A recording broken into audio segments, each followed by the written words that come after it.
SIR மூலம் அவர்கள் நீக்கப் போகிற வாக்காளர்கள் யாரும் அண்டை நாட்டில் இருந்து ஊடுருவியவர்கள் அல்ல. இந்த நாட்டின் பூர்வீக குடிமக்களை வாக்காளர் பட்டியலில் இருந்து நீக்குவதற்கு என்ன காரணம் என்று தெரியவில்லை.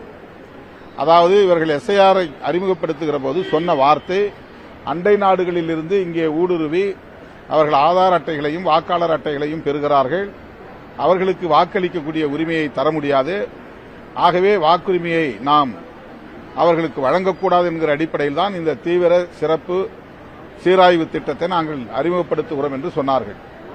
பீகாரிலே நீக்கப்பட்ட வாக்காளர்களில் 47 லட்சம் பேரில் 300 பேர் கூட அண்டை நாடுகளில் இருந்து வந்தவர்கள் இல்லை என்ற கருத்து வெளியாகி இருக்கிறது. தமிழ்நாட்டில் கிட்டத்தட்ட 80 லட்சம் பேர் நீக்கப்படும் ஒரு நிலை இருப்பதாக தெரிய வருகிறது. இன்றைக்கு அது உறுதிப்படுத்தப்படும் என்று நான் கருதுகிறேன். இந்த நீக்கப்படுகிற ஒவ்வொருவரும் தமிழ்நாட்டை சார்ந்தவர்கள் தான், மண்ணின் மைந்தர்கள் தான், பூர்வீக குடிகள் தான். இவர்களை எதற்காக வாக்காளர் பட்டியலில் இருந்து நீக்க வேண்டும்? இவர்கள் யார்? அண்டை நாட்டிலிருந்து ஊடுருவிய அந்நியர்கள். ஆகவே இவர்களுக்கு ஏதோ ஒரு உள்நோக்கம் இருக்கிறது, ஒரு நீண்டகால செயல் திட்டம் இருக்கிறது. வாக்குரிமையை பறித்து பிறகு குடியுரிமையை பறிக்கிற நடவடிக்கையிலும் அவர்கள் ஈடுபட இருக்கிறார்கள் என்பதுதான் நம்முடைய யூகமாக இருக்கிறது. இதற்கு எதிர்க்கட்சிகள் அனைத்தும் கடுமையான எதிர்ப்பு தெரிவித்த நிலையிலும் கூட அவர்கள் இதை தேர்தல் ஆணையத்தை பயன்படுத்தி நடைமுறைப்படுத்துகிறார்கள்.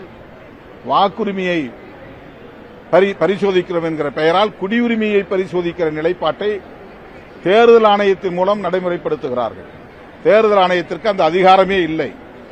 சிஏஏ என்கிற குடியுரிமை திருத்த சட்டத்தை நடைமுறைப்படுத்துவதற்கு தேர்தல் ஆணையம் எந்த வகையிலும் முகாந்திரம் கொண்டிருக்கவில்லை.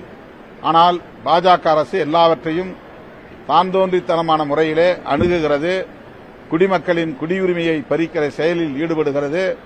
இது நாட்டுக்கு மிகவும் ஆபத்தான ஒரு நிலைமை என்பதை விடுதலை சிறுத்தைகள் கட்சி நாட்டு மக்களுக்கு சுட்டிக்காட்டுகிறது.